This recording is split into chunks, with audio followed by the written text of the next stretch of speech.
Welcome everyone to the Tribal Affairs Unit within the Director's Office at the Department of Human Services 2015 BIA Guidelines Teachable Moment. I want to welcome you to our effort to bring improved ICWA compliance to you, and I strongly encourage you to reach out to your active effort positions, your ICWA liaisons, and the Tribal Affairs Unit ICWA specialists if you have further questions. The state of Oregon and federally recognized tribes have had a long and important history since the passage of the Indian Child Welfare Act in 1978. It's important to recognize that this is a government-to-government relationship, and in order to comply with ICWA, tribes and the state of Oregon have concluded that this type of training is necessary and vital for sustained change for improved outcomes for Indian children.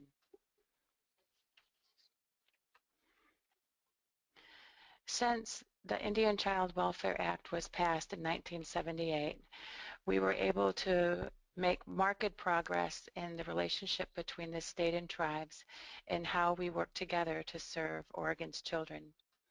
It's important to note that there are several areas of focus for these 2015 expressed guidelines, and I hope that you enjoy the webinar and follow up with questions if you do indeed conclude there are additional areas of inquiry. Thank you, Nadja, for the introduction. Now I'm going to take some time to go over some of the highlights of the 2015 BIA guidelines. As most of you know, in February of 2015, they revised the ICWA guidelines, and this is the first time since they were published originally in 1979. Now I'm going to talk about some of the points presented. One, the BIA guidelines help ensure tribal children are not removed from their communities, cultures, and extended families. Two, the guidelines help clarify the procedures for determining whether a child is an Indian child.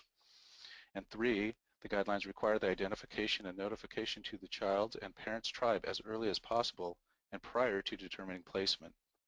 Four, they also provide comprehensive guidance on the application of active efforts to prevent the breakup of the Indian family.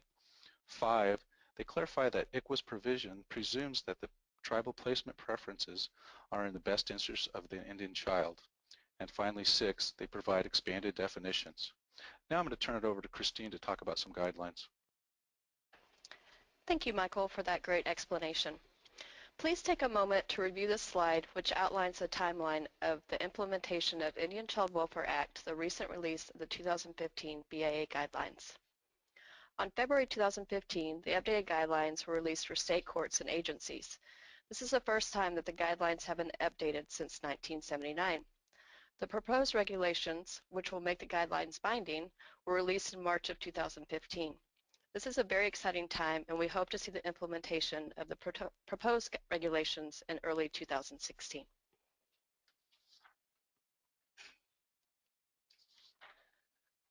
The hotline is our first step in determining if we have an Indian child welfare case.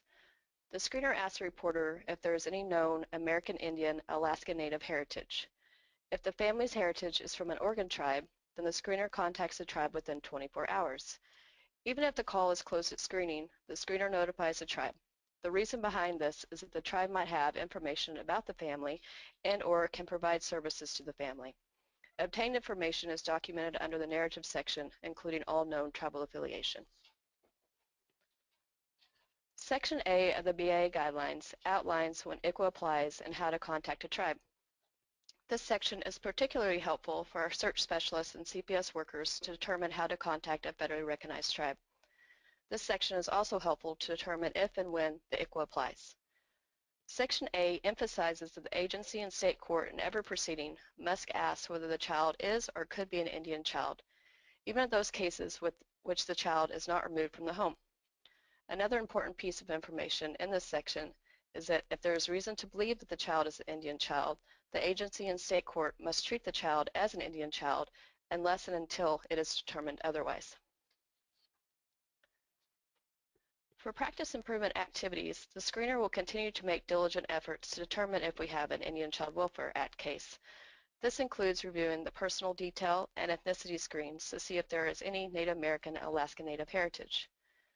The screener will also review previous cases and ORCIDs, including the person management page, legal record, and file cabinet. If there is any indication of Native American, Alaska Native heritage, document the information under the narrative section, including all known tribal affiliation. Self-sufficiency screens are also reviewed to obtain the individual's reported race and ethnicity. Native American and Alaska Native ancestry is noted on the screening report if applicable. If it becomes known that the family is a member of a federally recognized tribe, the tribe will be contacted within 24 hours.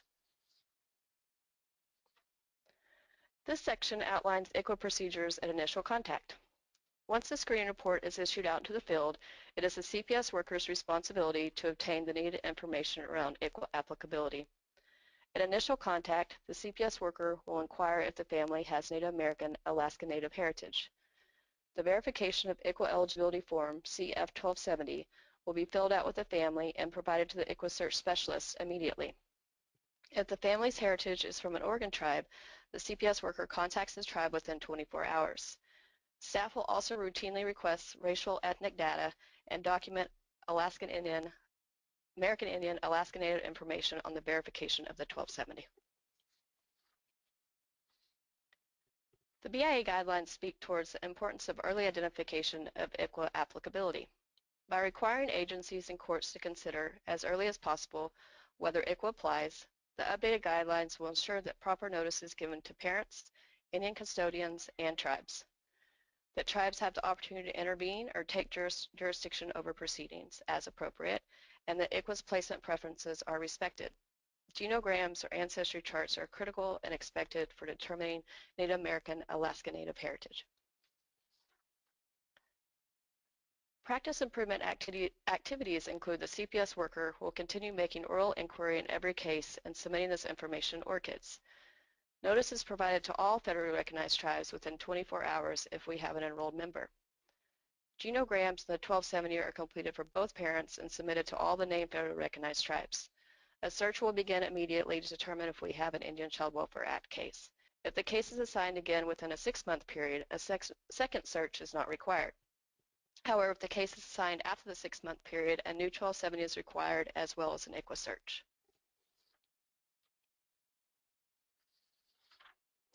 As discussed in the previous slide, if the child or child's biological parent indicates American Indian, Alaska Native ancestry, the CPS worker will gather a variety of information from the parents, Indian custodian, and or family to obtain the needed information to be sent to the tribe for enrollment verification or determination. Some information that is helpful includes tribal enrollment identification numbers, CDIB card, certificate of degree of Indian blood, relatives of the child, birth mother's maiden name, maternal and paternal grandparents. If the parent was adopted, make sure you obtain the birth parents' information for verification. CPS workers or designated staff will send inquiries to all potential tribes via registered mail return receipt requested. If the tribe does not respond after 2 attempts, the Bureau of Indian Affairs is contacted via registered mail return receipt requested. Section B of the BIA guidelines directs that the tribe alone retains the responsibility to determine tribal membership. The guidelines delete the provision allowing the BIA in lieu of the tribe to verify the child's status. This provision has been deleted because it has become increasingly rare for the BIA to be involved in tribal membership determinations. The new BIA guidelines have also changed the response language from the BIA, reflecting that only tribes can determine membership.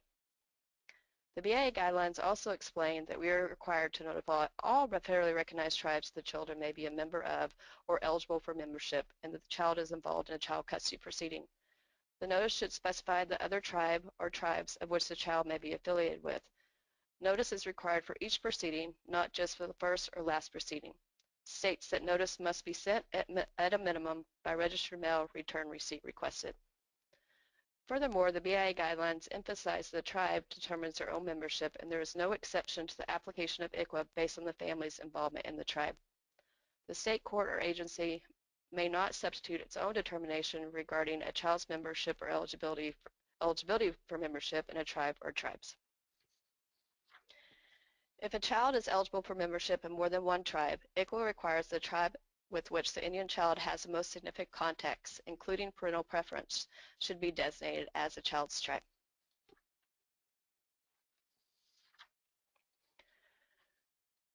Practice improvement activities include: when a child is eligible for enrollment in more than one tribe, the identification of the child's tribe should be based on which the child has more significant contacts, adding that the parent's preference for membership be considered. The agency provides the tribes with as much information as possible to allow the tribes to make the determination. If the tribes are unable to make the determination, then the court is called on to assist. It is the agency's responsibility to provide the court with complete and factual information so the court can make an appropriate determination.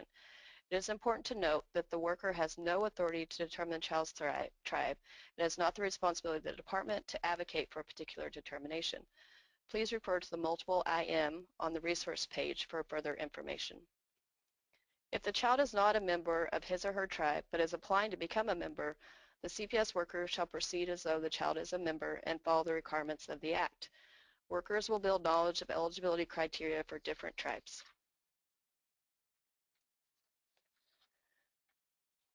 Genograms are indicated as a tool to assist with the Native American Alaska Native ancestry search in the 2015 guidelines. A genogram is a tool that graphically represents a client's family history. Basic information needed on a genogram for purposes of a Native American Alaska Native ancestry search includes full names, maiden names, date of birth, and place of birth. Known tribal affiliations, including enrollment numbers, are obtained and documented. Genogram training was provided at this year's ICWA conference and will be a workshop at the upcoming ICWA conference in 2016. This is an example of a genogram for Lorraine Locke, 14-year-old foster child. Lorraine has affiliation with the Warm Springs tribe and cont'd tribe. If you follow the genogram, you see both sides of the family, including grandparents and siblings. Genograms not only assist with mapping Native American Alaska Native ancestry, but can also be used in our relative searches. Now I'm going to turn over to Michael to talk about imminent physical damage or harm removal. Thanks for the great information, Christine, on the genograms and tribal membership. Now I'm going to talk a little bit about removal and temporary custody of Indian children. If an Indian child, regardless of his or her residence or domicile, is in danger of imminent abuse or neglect, the caseworker shall provide emergency intervention to ensure that the child is safe.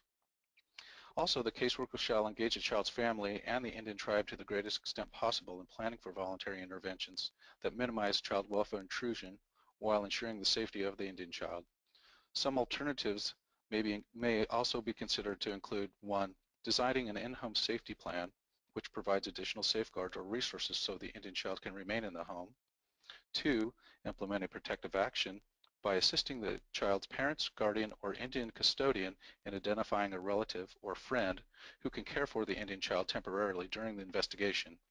Or 3. Implementing protective action by assisting the child's parents, guardian, or Indian custodian and the child to leave the home and go to a safe situation. Now for the BIA guidelines. The emergency removal and emergency placement of an Indian child in a foster home or institution under applicable state law is only allowed as necessary to prevent the imminent physical damage or harm to the child. Imminent physical damage or harm means present or impending risk of serious bodily injury or death that will result in severe harm if safety interventions do not occur. This requirement applies to all Indian children regardless of where they are domiciled or reside on a reservation. This does not, however, authorize a state to remove a child from a reservation where a tribe exercises exclusive jurisdiction. Also, any emergency removal or emergency placement of an Indian child under state law must be as short as possible. When each involved agency or court must diligently investigate and document whether the removal or placement is proper and continues to be necessary to prevent imminent physical damage or harm to the child, and also promptly hold a hearing to hear evidence and evaluate whether the removal or placement continues to be necessary. Whenever new information is received or assertions are made that the emergency situation has ended, immediate termination of the emergency removal or placement, the court must possess sufficient evidence to determine that the emergency has ended and return the child home. Some practice improvement activities include the investigation and documentation to determine whether the removal remains necessary for the child to remain out of the home. Now I'm going to talk about tribal involvement prior to filing a dependency. Within 24 hours of the child being taken into custody, the DHS worker needs to contact the tribal social services and or ICWA representative to inform them of the removal. The Indian custodian of the child and the Indian child's tribe shall have the right to intervene at any and all points in the proceedings. If you have an Indian child, your search specialist has contact information for all the federally recognized tribes, and you must also submit your Form 1270 as early as possible after initial contact. If information is not readily available, you can obtain information by looking up www.bia.gov under the Tribal Leaders Directory. Also, the workers should be asking the tribe's designated social services and or ICWA representative if the tribe can assume custodial responsibility for the child. The workers should also assist the Indian child's tribe to determine the tribe's ability to assume custody or offer services or placement assistance for the child by providing the following information. 1. Information about any relative or other significant person who is willing and able to care for the child, at least on a short-term basis. 2. Special needs for the child. 3. Resources needed to meet the child's needs. 4. Legal status of the child. Alternatives to filing dependency petition and time frame for the filing of the dependency. And finally, 5. Services available to the parents and the child. If the tribe indicates the tribe will assume responsibility for the child, the worker will gather the following information. They will obtain the parent, guardian, caregiver, or Indian custodian, if available, agreement with the transfer to the tribe. If the parent objects to the transfer to the tribe, contact the AG's office. And they also should obtain the date, the time, and the name of the tribal representative who will be taking physical custody of the child. The worker will also provide the following information to the tribe. They would identify the safety threats and why temporary custody is necessary, the ongoing safety plan, recommendations concerning continued custody of the child and conditions for return. Additionally, identifying information about the child and the parent. Also provide a copy of the temporary custody notice and any other available information the tribe may request. However, if the tribe does not assume responsibility for the child, follow procedures in Chapter 2 of the Procedural Manual for CPS cases. It is extremely important to document in case notes all contacts with the child's parents, Indian custodian, and tribal social services. The worker will also file copies of all written correspondence to the tribe and original responses from the tribe in the case record. If the tribe takes physical custody of the child, the acceptance and transfer of the custody should be documented using the case notes window. Written verification of the tribal representative's authority and assistance of custody should be obtained and filed in the case record, if possible.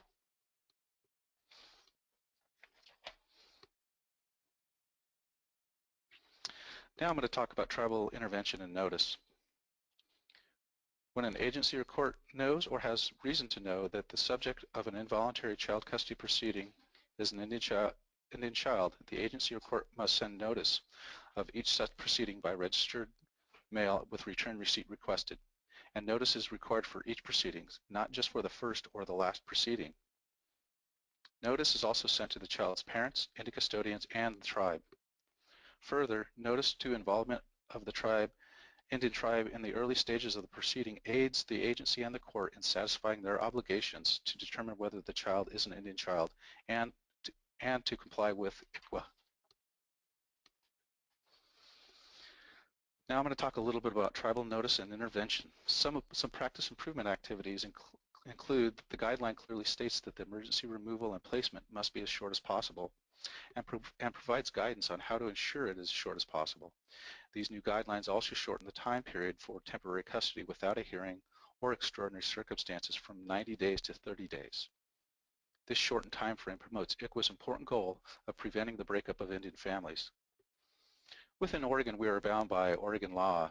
If a court knows or has reason to believe that an Indian child is involved, the court shall enter an order requiring DHS to notify the Indian child's tribe of the pending proceedings and of the tribe's right to intervene and shall enter an order in the case to be treated as ICWA until such time as the court determines that it is not an ICWA case.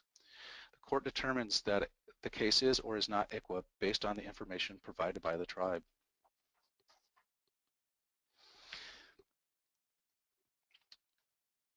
Within Oregon, our practice model is the Oregon safety model. Under the safety model, we talk about criteria for in-home services. An in-home safety plan or in-home ongoing safety plan is required when all of the following in-home safety plan criteria are met. First, there is a home-like setting where the parent and the child live. Second, the home is calm enough to allow safety service providers access and activities to occur. Third, at least one parent is willing to cooperate with the plan. The necessary safety activities and resources are available to implement this plan. In addition, an out-of-home initial safety plan or ongoing safety plan is required when any of the in-home safety plan criteria outlined in the in-home safety plan are not met. More detailed information can be found in our procedure manual in the DR Assessment, Chapter 2, Section 8. Moving on, over these next couple of slides, I'm going to be talking about qualified expert witnesses and their utilization under ICWA and within the courts. A qualified expert witness testimony is required upon removal of an Indian child from his or her home. The court may not issue an order affecting foster care placement unless clear and convincing evidence is presented. Clear and convincing evidence is a higher proof for showing whether continued custody with the child's parent or custodian would likely result in serious emotional or physical damage to the child.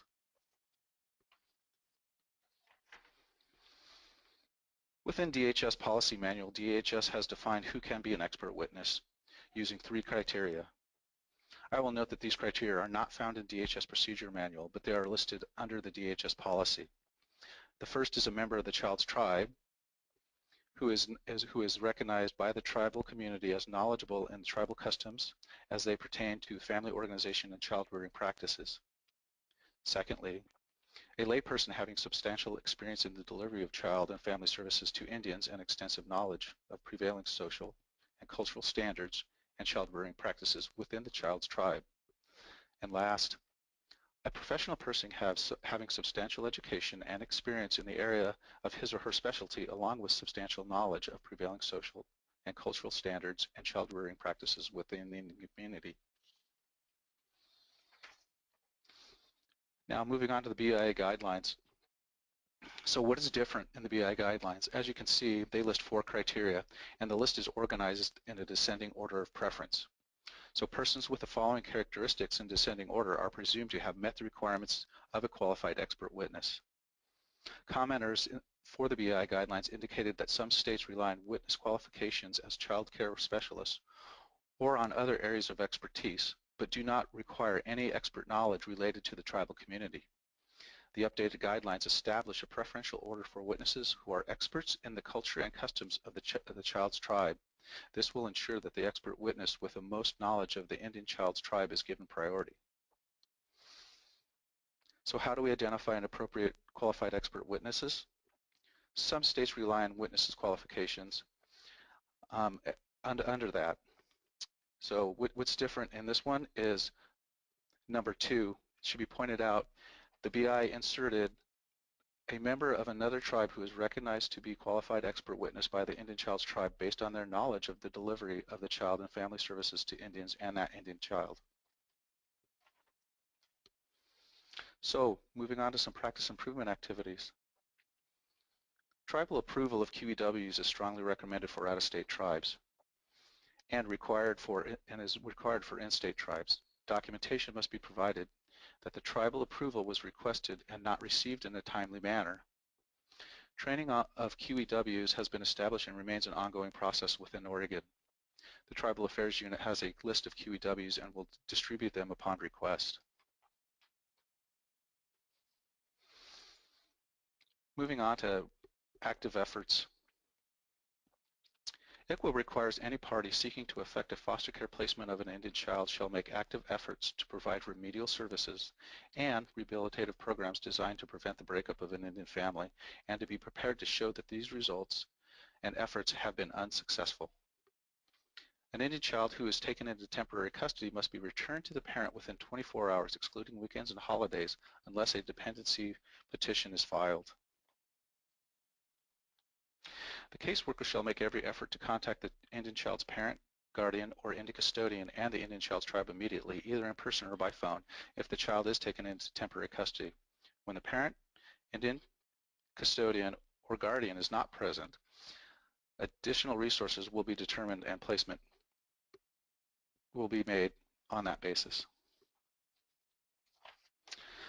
Under the BIA guidelines, requirement documentation that active efforts were made not only prior to the commencement of the proceeding, but also until the commencement of the proceeding. And it must require a showing that active efforts have not been successful. The guideline definitions are intended to provide clarity and not be exhaustive.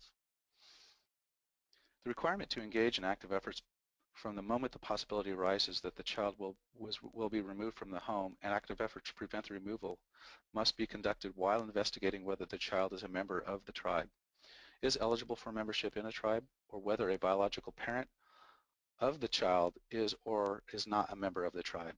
And we must require a showing that active efforts have not been successful. For some practice improvement activities, active efforts are required in the reunification activities in collaboration with the family as well as the child's tribe, and documentation must be provided in writing for court proceedings and within the ORCID system. Now I'm going to turn it over to Christine to talk more specifically about some active efforts and some examples. Thank you, Michael, for that great explanation. I'm going to take the next few moments to review our procedural manual around active efforts. In our procedural manual, active efforts are described as undefined in the Act. They refer to an effort more intense than reasonable efforts and should be culturally appropriate. Active efforts are required prior to the removal of the child and to reunify an Indian child with his or her parent or Indian custodian.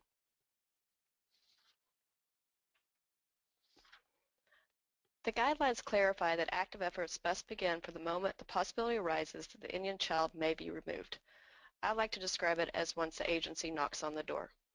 The guidelines also explain that active efforts should be conducted while verifying whether the child is an Indian child. This clarification ensures compliance with the ICWA in cases in which the status of whether the child is an Indian child is not verified until later in the proceeding. It is important to note that active efforts are required in in-home and differential response cases. The 2015 guidelines outline examples of active efforts. This is very exciting as we have never had any examples to go off of. It is important to note that these are not exhaustive and are only examples. It is vital that you consult with the tribe on an ongoing basis to help determine if active efforts are being met. I'm going to go through these one by one so we get a good understanding of the active efforts outlined in the 2015 BIA guidelines. 1. Engage in the Indian child, the child's parents, and the Indian custodian, extended family in the case plan and reunification efforts. 2. Taking steps necessary to keep siblings together. 3. Identifying appropriate services to alleviate the safety concerns and assisting the parents in overcoming these barriers to access these services. 4.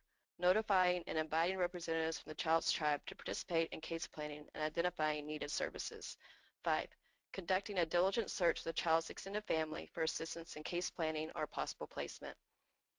6. Requesting the assistance of the child's tribe to better understand the tribe's prevailing social and cultural conditions and way of life. 7. Offering and employing all available and culturally appropriate family preservation strategies. 8. Completing a comprehensive assessment of the child's family with a focus on safe reunification. Here are some more examples. Number 9. Notifying and consulting with extended family members to provide support, assure cultural connections, and to serve as placement resources. 10. Making arrangements to provide family interaction in the most natural setting that ensures child safety. 11. Identifying community resources and actively assisting the child's parents or extended family in utilizing and accessing those resources. 12. Ongoing monitoring of progress and participation in services. 13. Identifying alternative ways of addressing the needs of the parents, extended family, if services do not exist or not available. 14. Supporting regular visits and child home visits during any period of removal that ensures child safety. 15. Providing post-reunification services and monitoring active efforts are separate and distinct from the requirements of the Adoption and Safe Families Act. Make sure you staff with your ICWA liaison or active efforts specialist for assistance with implementation of active efforts. Thanks, Christine, for those great examples of active efforts. Now I'm going to talk a little bit about voluntary consent. If the parent, guardian, or Indian custodian requests family support services to place the child in substitute care through a voluntary placement agreement, the written consent for the voluntary placement must be executed before a judge and must follow ICWA placement preferences. Even in voluntary proceedings, it is necessary to determine whether ICWA applies and to comply with ICWA provisions. To ensure that the parents and Indian custodians understand the significance of their consent, the consent document must identify any conditions to the consent and requires that the court to explain the consequences of the consent before its execution. Under the BIA guidelines, ICWA applies to voluntary proceedings that operate to prohibit any Indian child's parent or Indian custodian from regaining custody of the child upon demand. A voluntary termination of parental rights, foster care placement, or adoption must be executed in writing and recorded before a court of competent jurisdiction. Also, the consent given prior to or within 10 days after birth is not valid. If English is not the primary language or the parents don't understand the consent, they must withdraw the consent and be filed within the same court where the consent document was executed. When a parent or Indian custodian withdraws consent to the foster care placement, the child must be returned to the parent or the Indian custodian immediately. Some practice improvement activities for voluntary consent include the DHS caseworker must provide diligent efforts to follow the placement preferences outlined under ICWA. Also, the caseworker must inform the parent of placement preferences and state active efforts will be made to notify the child's tribe and extended family members. The DHS caseworker will also make diligent efforts to get the parent to court to execute the voluntary placement agreement.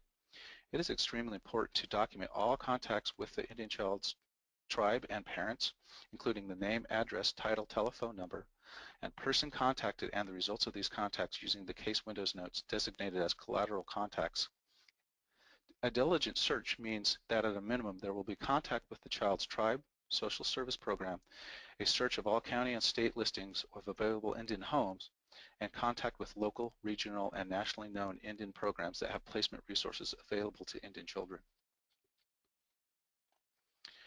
So what are some placement preferences and when do they apply? So in any foster home, foster care placement, or adoptive placement of an Indian child, the child must be placed in the least restrictive setting that 1, approximates a family, 2, allows his or her special needs to be met, and 3, is it within reasonable proximity of his or her home and extended family.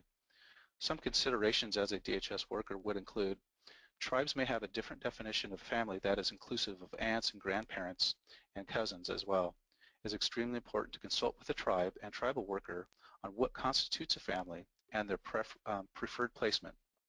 Special needs also needs to be considered for a tribal child and what and where are they in terms of cultural practices and building cultural knowledge. Some examples are canoe family, language, and drumming. Also, you should consider reasonable proximity in terms of placement and consult with the tribe for their understanding of what is reasonable proximity.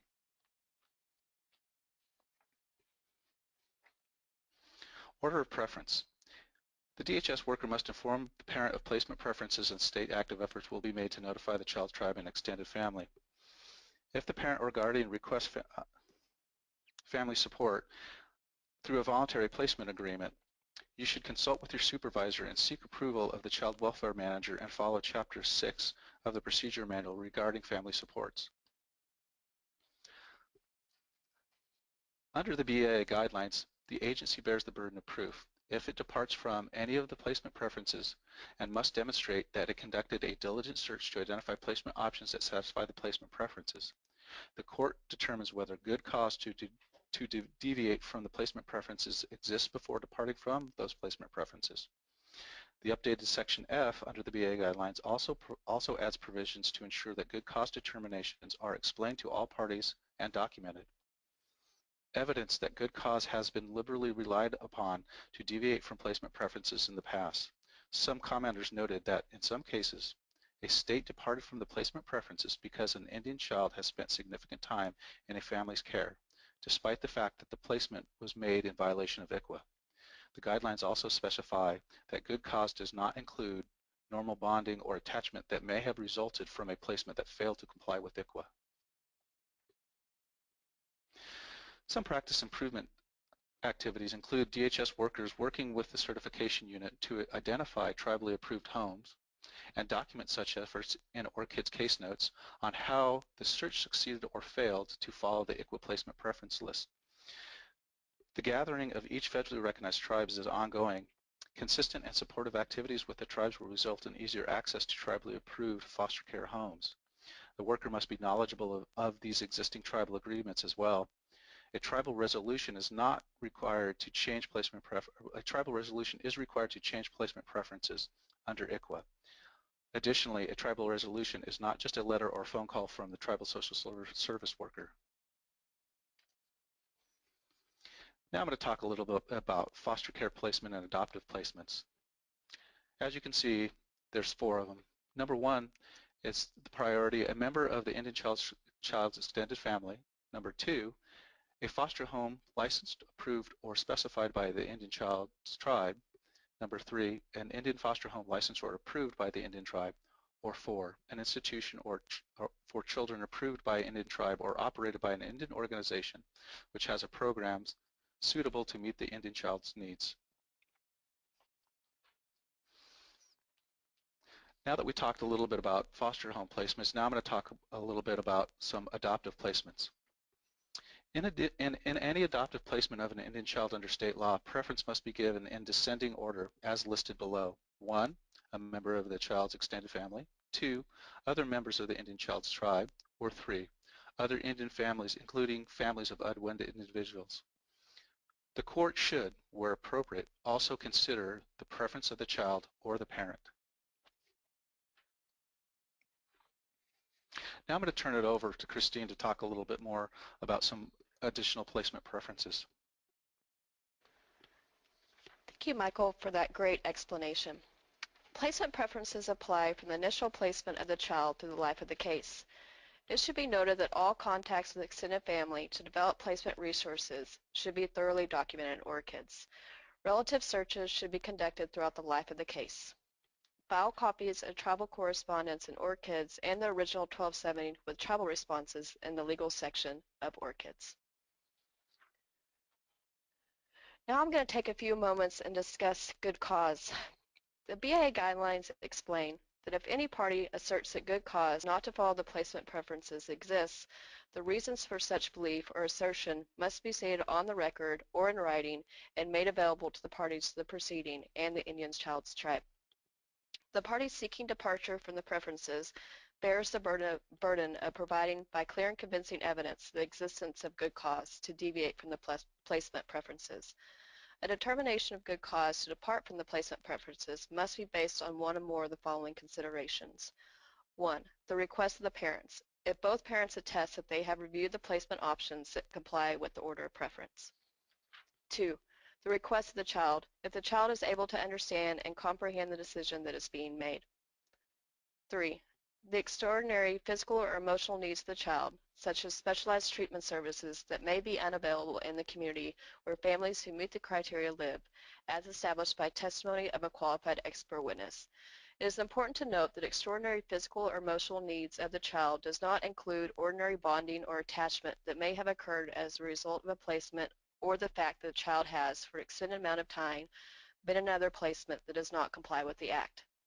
The good cause determination does not include an independent consideration of the best interests of the Indian child because the preferences reflect the best interests of an Indian child in light of the purposes of the Act. 4, if placement is unavailable, the agency must show that active efforts have been made to find placements meeting the preference criteria, but none have been located. A placement may not be considered unavailable if the placement conforms to the prevailing social and cultural standards of the Indian community in which the Indian child's parents or extended family resides or with which the Indian child's parents or extended family members maintain social and cultural ties. The court should consider only whether a placement in accordance with the preferences meets the physical, mental, and emotional needs of the child, and may not depart from the preferences based on the socio-economic status of any placement relative to another placement. The next section of the procedural manual that I'm going to go over is providing services to facilitate family reunification. The caseworker shall provide reunification services to family of an Indian child when the child is placed in out-of-home placement. The caseworker's first priority shall be to facilitate family reunification as quickly and safely as possible. The child's safety shall be the paramount concern. In all cases involving an Indian child, active efforts to reunify the family must be made. The BIA guidelines explain that providing post-reunification services and monitoring active efforts are separate and distinct from the requirements of the Adoption and Safe Families Act, ASFA. ASFA's exceptions to reunification efforts do not apply to ICWA proceedings. Active efforts are intended primarily to maintain and reunite an Indian child with his or her family or tribal community. For practice improvement activities, the caseworker must ensure that remedial services and rehabilitative programs are provided in a culturally competent manner, consistent with the child and parents' wishes, and delivered in a manner that incorporates, when appropriate, American Indian ceremonial and religious practices, family group decision-making, talking circles, and tribally operated programs which reflect American Indian values and the beliefs of the family. The services will support the family in developing their protective capacities to address the safety threats necessitated the out-of-home placement. Ongoing case planning with the child's tribe is expected and crucial in developing a culturally competent case plan. Conditions for return shall be developed with the assistance of the tribe as well. Documentation in ORCID is extremely important and expected. Make sure that active efforts have been made to ensure the child's tribe participate in the protective capacity assessment and the development of the case plan. The tribe's participation may be in person, by telephone, or another effective means of communication. Document the development and implementation of the case plan with the family and tribal representative in ORCIDs. Document your contact with the tribal social services and/or ICWA representatives and your request to the tribe to assist with identification and provision of culturally appropriate services and programs to the tribe or any other identified organization. Here are some examples of where to document active efforts in tribal contexts and ORCIDs. Case notes, assessments, case plan, protective capacity assessments, conditions for return, safety plan, and permanency plan.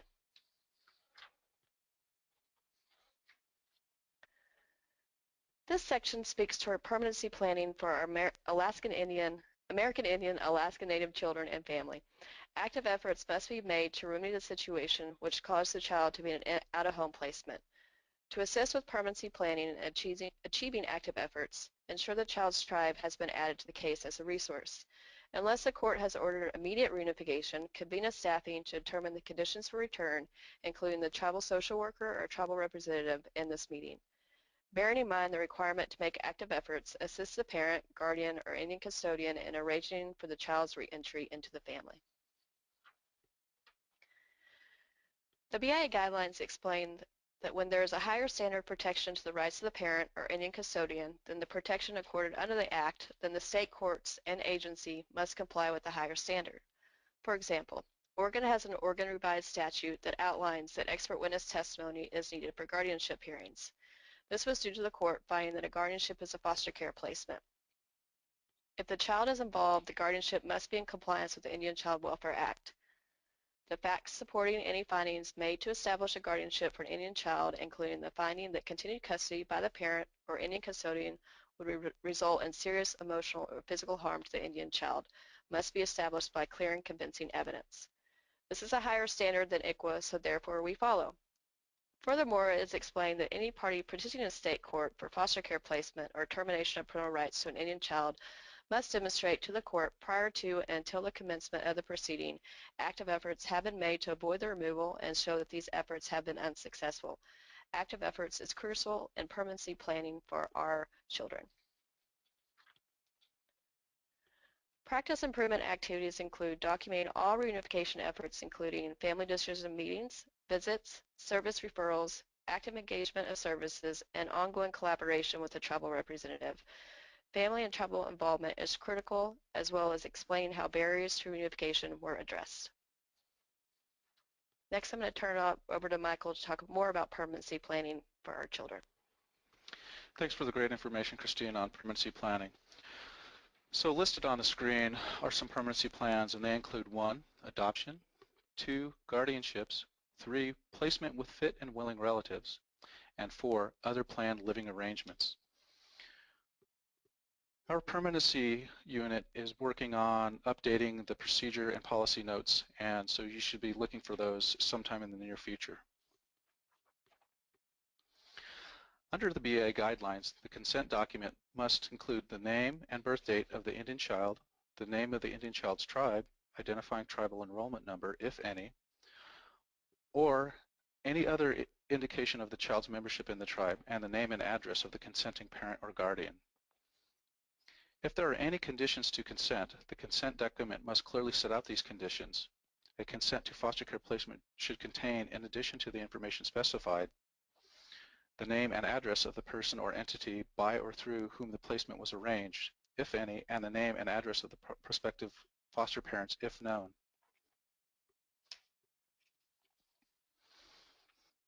Some practice improvement activities include research. It is extremely important to document all contacts with the parent, guardian, Indian custodian, and the Indian child's parents and Indian child's tribe, including the name and address, telephone number, and the person contacted, and the results of these contacts using the case notes. The caseworker must file copies of all correspondence to the tribal staff and the original letters to the tribal staff in the ICWA section of the caseworker found under the legal tab. Now I'm going to talk a little bit more about permanency. Unless a child's tribe establishes a different order, adoption preferences shall follow ICWA placements. When adoption is selected as the permanency plan, the worker shall give preference to the adoptive placement of an Indian child, as we talked about in an earlier slide, a member of the child's extended family, other members of the Indian child's tribe, or other Indian families, including single parent families. Moving on to the BIA guidelines, the court shall not order a termination of parental rights unless the court order is supported by by evidence beyond a reasonable doubt and must be supported by the testimony of one or more qualified expert witnesses. This level of evidence is different for termination, which is beyond a reasonable doubt. As for removal, removal is clear and convincing evidence, and that the continued custody of the child by the parent or Indian custodian is likely to result in serious harm to that child.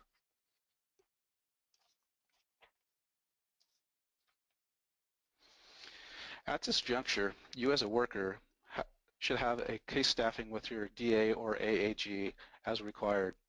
The worker should also thoroughly examine the case file and conduct a legal review. DHS is informed if evidence beyond a reasonable doubt has been met, and the worker shall also obtain written consent of the tribe and is critical and expected.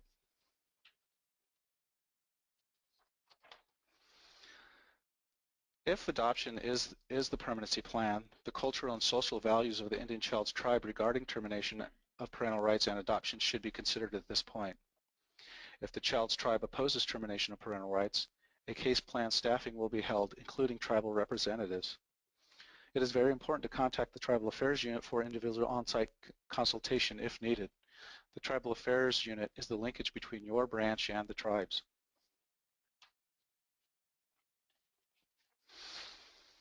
Now that we talked about involuntary termination, now I'm going to talk a little about voluntary termination.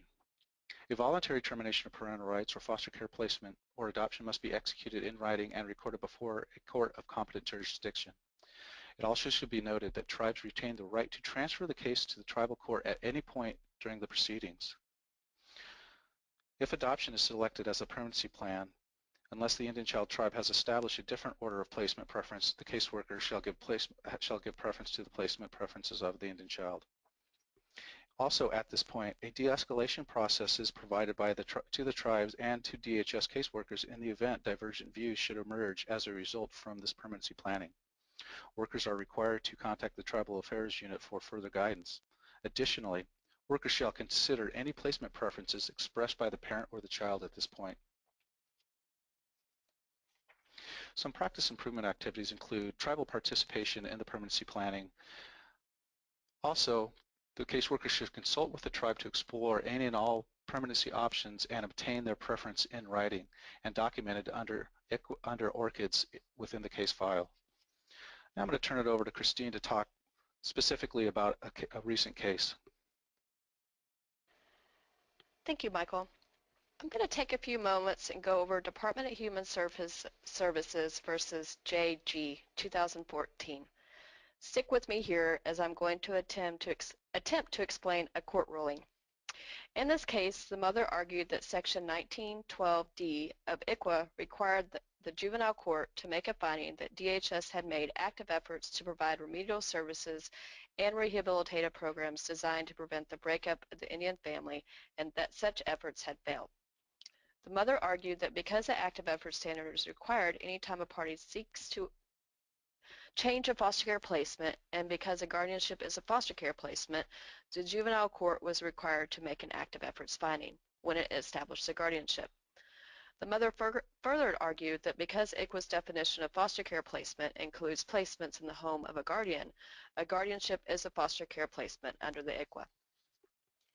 Given that understanding, the court concluded that the removal element was satisfied in this case.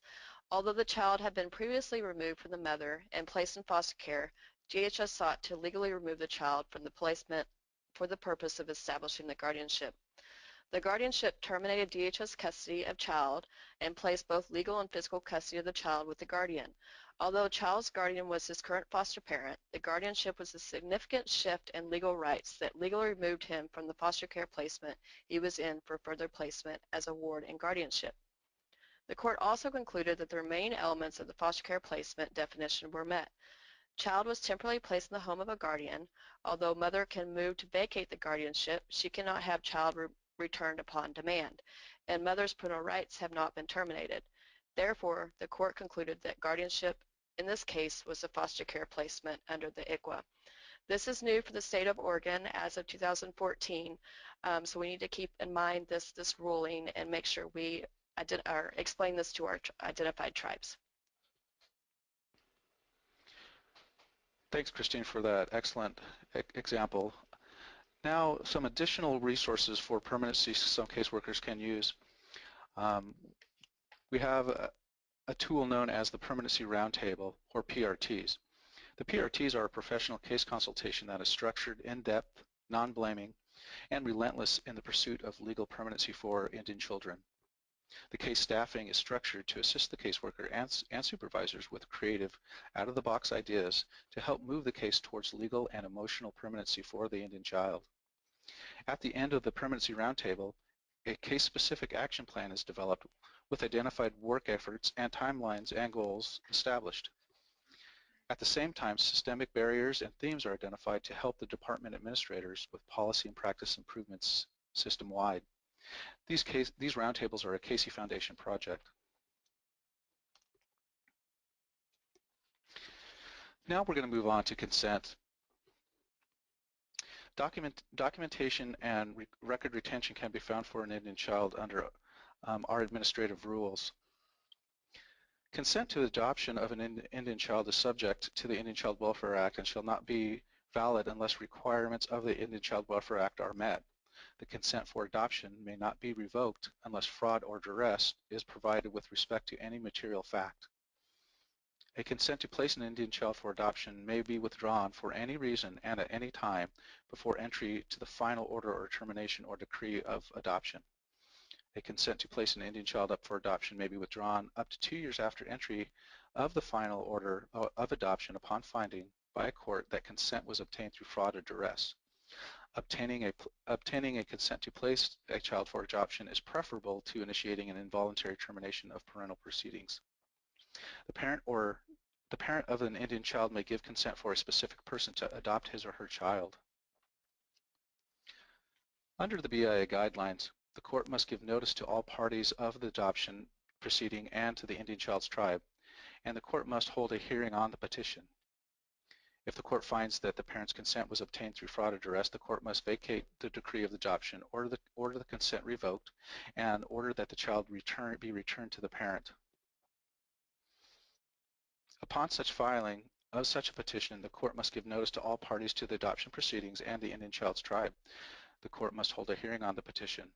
Where the court finds that the parent's consent was obtained through fraud or duress, the child must be immediately returned to the parent. So practice improvement activities include having the DHS caseworker become acquainted with the 2015 BIA guidelines around consent and adoption. Also, the worker should ensure that the requirements of the act are followed and met. The worker also must ensure content was obtained in writing and signed before a judge, and any consent given prior to or within 10 days of birth of the Indian child shall not be valid. The DHS worker will notify the parent that the Indian child's tribe will be consulted, and the worker will work collaboratively with the tribal social worker and inform of the parent's desire to place the child up for adoption. The child's tribe will be consulted with throughout the process and correspondence documented within ORCIDs. All activities to guide the parent through the process and contact with the child's tribe will be documented in ORCIDs as well. Additionally, supervisors will ensure that the worker is in compliance with ICWA and will use the ICWA liaisons, active efforts positions, and/or ICWA consultants to assist with this ICWA compliance. It's also been advised that we refer to counseling to ensure that the parent understands that the meaning of consent, its implications to the child and the parent, and information regarding access to non-identifying information in the adoption record, and arrangements for the parent to be at the hearing and take place if necessary. The worker should obtain the original and certified copy of the ICWA consent and certification order, and also provide a copy to the parent's attorney, and to the Indian child's tribe. The original and certified copies of the adoption consent and judge's certification will be filed in the case record. Now we're going to move on to adult adoptees. Oregon legislation is now allowing adult adoptees, birth parents, and adoptive parents to have access to their sealed adoption records. It should be noted that official adoption records must be obtained directly from the court and not from DHS. When possible, DHS will be able to tell the eligible persons their court number and the county where the adoption was finalized, so that eligible person will have an easier time finding their records. This same legislation allows DHS to access their own sealed adoption records for purposes of administrating child welfare services. DHS can now look at adoption records when a child is returned to substitute care from an adoption or when a new sibling is born in order to help with relative searches. Also, we can look at ICWA status prior to the adoptions. Also, looking at medical history. So what are the rights of an adult adoptee? An Indian individual who has reached the age of 18 who was subject of an adoptive placement, the court that entered the final decree must inform such individual of the tribal affiliation, if any.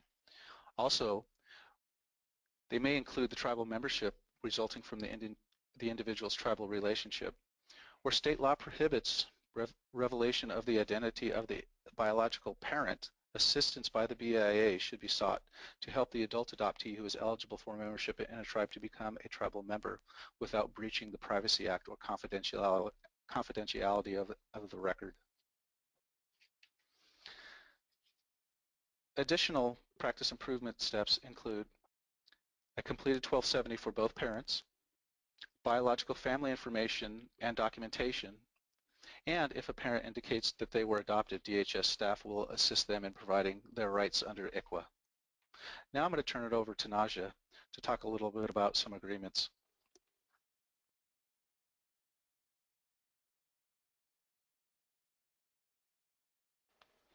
Thank you, Michael. Both you and Christine have been very thorough in trying to build understanding and knowledge about how to comply with the Indian Child Welfare Act following the 2015 guidelines. It's really important that in the work we do in the field and in policy that we always remember that the tribe's greatest resource is their children, and that the Indian Child Welfare Act is dedicated to promoting the stability and security of tribes and their families. One of the tools that you may want to be very familiar with is the Indian Child Welfare Act agreements. These are agreements that exist between the state of Oregon and the 9 federally recognized tribes, specific to how they and us have agreed to provide procedural case management for their tribal children in state custody. ICWA is intended for state child welfare placing agencies, and a tribe may have an even higher standard of code regarding the definition of family, regarding placement preference, and regarding notice. It's really important that if you want access to these agreements, that you contact the tribe, or if you're not able to access that agreement through the tribe immediately, please reach out to Kristen Potts, and she has all these agreements on file. This work has been a long time coming, and I'm very, very grateful to Michael and to Christine and to the 9 tribes of Oregon, to leadership at DHS to make sure that we've had all the resources that we need to proceed. And on this slide, you can see the links that will actually bring you to documents that help build this presentation.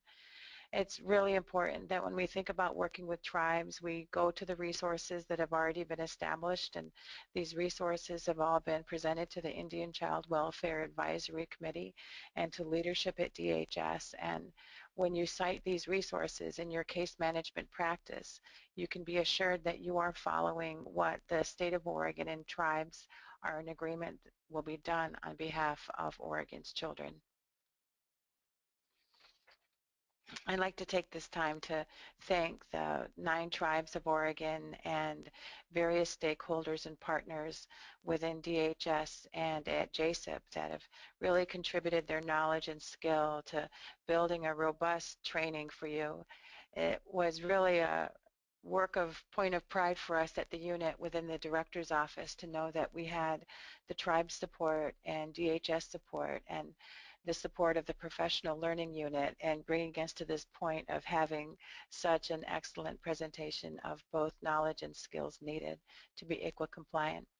I hope you have a very enjoyable time working with tribes. If you have a dilemma, please remember to reach out to us. And with that, thank you very much.